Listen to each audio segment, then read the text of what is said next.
नमस्कार मित्रांनो, आपल्या सर्वांचे स्वागत आहे विचार मंथन या कार्यक्रमात। आजचा विषय, आजचा धर्म आणि कर्म कसा असावा।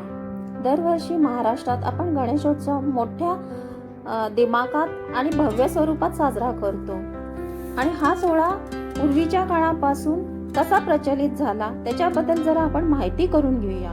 पूर्वीच्या काळात गणपती हे देवघरात किंवा मंदिरात त्यांची पूजा व्हायची, परंतु लोकमान्य टिळकांनी सर्वात पहिल्यांदा गणपती पूजन सार्वजनिक सोहळ्याच्या स्वरूपात ब्रिटिशांच्या काळात पुण्यात चालू केला।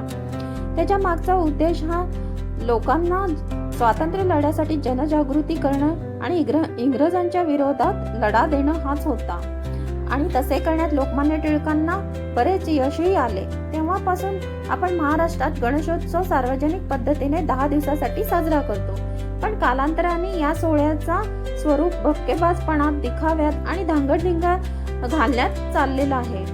या सोहळ्याचा जो मूळ उद्देश होता तो नव्या पिढीला विसर पडला आहे।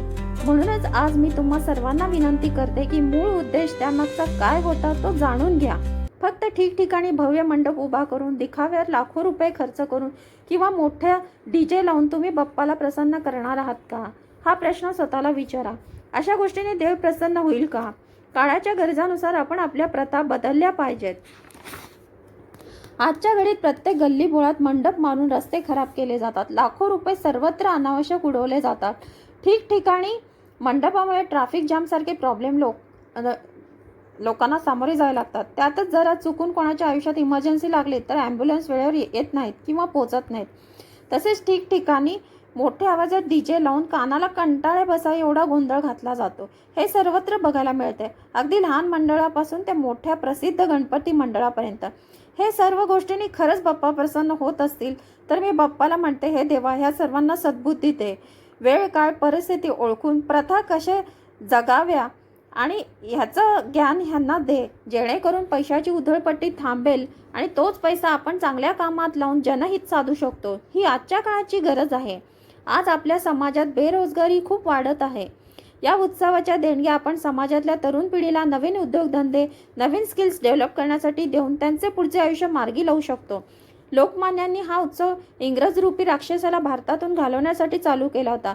मग आज आपण सर्वजण आजच्या काळाची गरज ओळखून हा उत्सव अगदी साध्या, इको फ्रेंडली आणि मोजक्याच मंडळांनी शहरात गणेशोत्सव साजरा करून पैशांची उधळपट्टी व दुसऱ्या समस्या ज्या ह्यातून उद्भवतात ते टाळणे ही काळाची गरज आहे।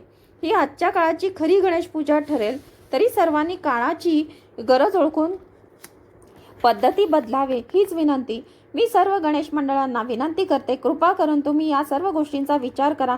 गणेशोत्सवाच्या देणगीचा पैसा तरुण बेरोजगारांसाठी, उद्योगधंदे मदतीसाठी व इतर अनेक सार्वजनिक कामासाठी करावा हीच कळकळून विनंती आहे।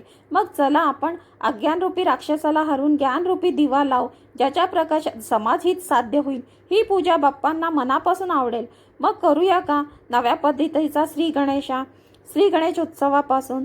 बोला गणपती बाप्पा मोरया। जय महाराष्ट्र, जय हिंद।